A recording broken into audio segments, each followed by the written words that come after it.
जैसा कि आपने जिक्र भी किया था कि इसको लेकर बैठकों का दौर भी लगातार जारी है, पीएमओ भी अब सख्त हो गया है, तमाम नियम जो है वो कड़ाई से उनका पालन किया जाना जरूरी है।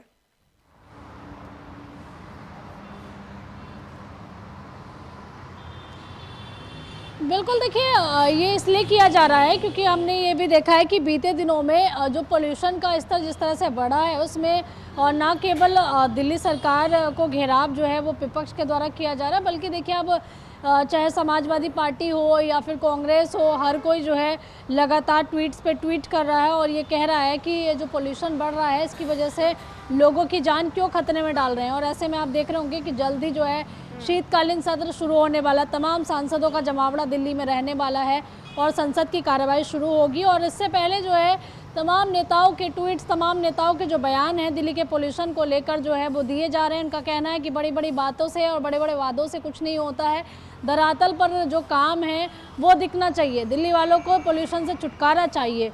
और इस तरीके की तमाम बातें जो हैं विपक्ष के द्वारा खड़ी की जा रही है। इसी के चलते देखिए पीएमओ जो है वो भी एक्शन में नज़र आया और पोल्यूशन को लेकर जो है वो बड़ी बैठक जो है वो बुलाई गई, जिसमें देखिए जो BS3 BS4 को लेकर और गाड़ियों को लेकर भी यहाँ पर चर्चा की गई और अधिकारियों को सख्त निर्देश जो हैं वो दिए गए हैं। और जैसे कि कुछ कभी-कभी ऐसा होता है कि कुछ गाड़ियाँ जो हैं वो दिल्ली के अंदर एंटर कर जाती हैं, डीजल युक्त और पेट्रोल युक्त वाहन है उनको कम सड़कों पर दौड़ाया जाए और जो प्रदूषण में उनकी वजह से बढ़ोतरी होती है उस पर रोक लगाई जाए। ठीक है, पंजाब का मैं रुक कर लेती हूँ। जसबीर मेरे साथ मेरे सहयोगी बने हुए हैं। पंजाब में क्या वायु गुणवत्ता को लेकर क्या अपडेट है जसबीर? मनीषा, अगर हम बात करें पंजाब की, तो पंजाब में पराली जलाने के मामले इस साल बहुत कम नजर आए हैं। और अक्सर ये बोला जाता है कि पराली जलाने की वजह से पोल्यूशन यहाँ पे होता है, पर खाली पराली जलाने से नहीं, यहाँ पे जो इंडस्ट्री है या व्हीकल है या जो कंस्ट्रक्शन हो रही है, कंस्ट्रक्शन की वजह से भी पोल्यूशन काफी नजर आता है। और चंडीगढ़ का जो AQI है इस समय सबसे ज्यादा 340 कल दर्ज किया गया है। सो कहीं ना कहीं ये काफी चिंताजनक मामला है, क्योंकि चंडीगढ़ इस समय जैसे ही सर्दी शुरू होती है तो वहां पे जो सैर करने वाले लोग हैं वो कम हो जाते हैं और ये जो पोल्यूशन की वजह से बिल्कुल कम देखने को नजर आए हैं। सो कहीं ना कहीं पंजाब सरकार अपनी तरफ से काफी उन्होंने कोशिश भी की है और पूरे अगर पिछले 6 साल का हम आंकड़ा उठा लेते हैं, इस साल सबसे कम पराली जलाने के मामले सामने आए हैं। पर फिर भी पोल्यूशन इस समय चंडीगढ़ और पंजाब की बात करें तो पोल्यूशन काफी हद तक बढ़ा हुआ नजर आ रहा है मनीषा।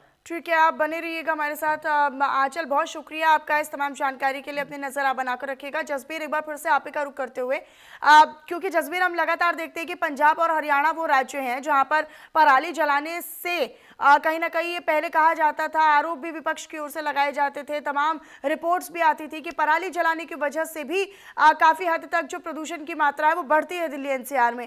लेकिन अब सरकारें हैं जो पंजाब में तमाम तरह के प्रयास कर रही है कि पराली नहीं जलाने वाले किसानों को वो प्रोत्साहन देंगे या फिर उनके लिए एक अलग से मुआवजा या फिर कोई आर्थिक मदद की बात कही जा रही है। क्या यहाँ पर पराली जलाने को लेकर किसी प्रकार की कोई सख्ती है क्या पंजाब में? बिल्कुल मनीषा, अगर हम बात करें पंजाब सरकार की, तो पंजाब सरकार ने जितने भी किसान पराली जलाते हैं उनके ऊपर FIR दर्ज करनी शुरू कर दी और उनके फर्द के ऊपर उन्होंने नोट चढ़ाना शुरू कर दिया और जो भी सरकारी सुविधाएं थी उनकी उन्होंने बंद कर दिया। और जितने भी किसान पराली जलाने में यहाँ पे पाए जाते हैं तो उनके जितने भी सरकारी सुविधाएं हैं या जो उनको सरकार की तरफ से कोई जो राहत आती है वो बंद कर दी गई है और FIR दर्ज करनी शुरू कर दी।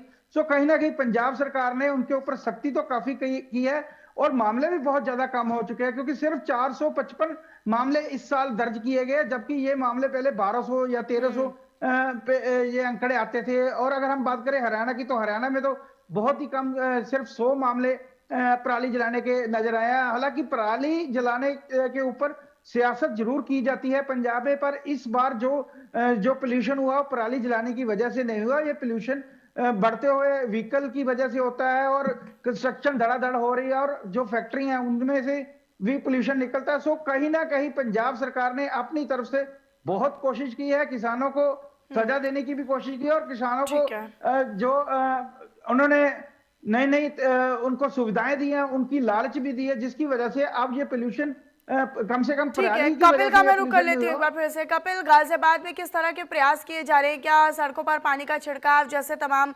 गाड़ियां या फिर प्रदूषण रोकने के लिए लगाई गई हैं, जैसे कि दावे वादे भी किए जाते हैं कि हम ये कर रहे हैं, हम वो कर रहे हैं, लेकिन क्या वो जमीनी स्तर पर हैं या बस कागजों तक सीमित है? जी मनीषा, मैं आपको बता देता हूँ गाजियाबाद की स्थिति आजकल कागजों में ज्यादा चल रही है, जमीनी हकीकत में बिल्कुल सिफर है एकदम। क्योंकि अभी कुछ दिन पहले गाजियाबाद को स्वच्छ गाजियाबाद का तमगा मिला था दिल्ली में राष्ट्रपति के हाथों, लेकिन शायद वो तमगा जो मिला था वो सिर्फ कागजों के हिसाब से मिला था। गाजियाबाद की स्थिति मैंने पहले भी कई बार बताया हुआ है। गाजियाबाद दो भागों में बंटता है। एक गाजियाबाद वो होता है जहां पर जनप्रतिनिधि रह रहे हैं, रिटायर्ड ब्यूरोक्रेट रह रहे हैं, उद्योगपति रह रहे हैं, जहां पर सुबह शाम पानी का छिड़काव होता है, साफ सफाई होती है, स्वीप क्लीनिंग मशीनों का संचालन होता है। लेकिन एक गाजियाबाद वही बसता है जहाँ पे आम जनता रहती है, वो वोटर रहता है जो अपने अधिकारियों को, अपनी जनता को चुन के लाता है। लेकिन वहां पर कुछ भी नहीं होता। मैं जहां पर खड़ा हुआ हूं शहीद पथ बोलते हैं, जहां से शहीदों का हर साल सम्मान होता है। यहाँ पर बड़े बड़े प्रोग्राम होते हैं, लेकिन मेरे पीछे की स्थिति आप देख सकते हैं।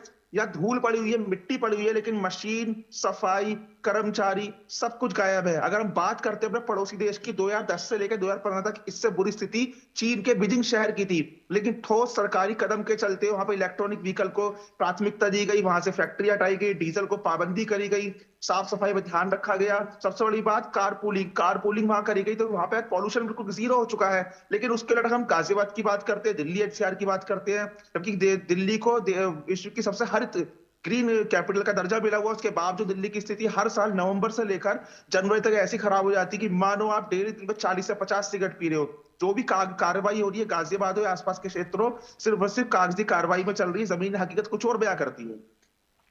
ठीक है कपिल, बहुत शुक्रिया आपका इस तमाम जानकारी के लिए। जसबीर और सुरेश, आपका भी बहुत धन्यवाद अपडेट देने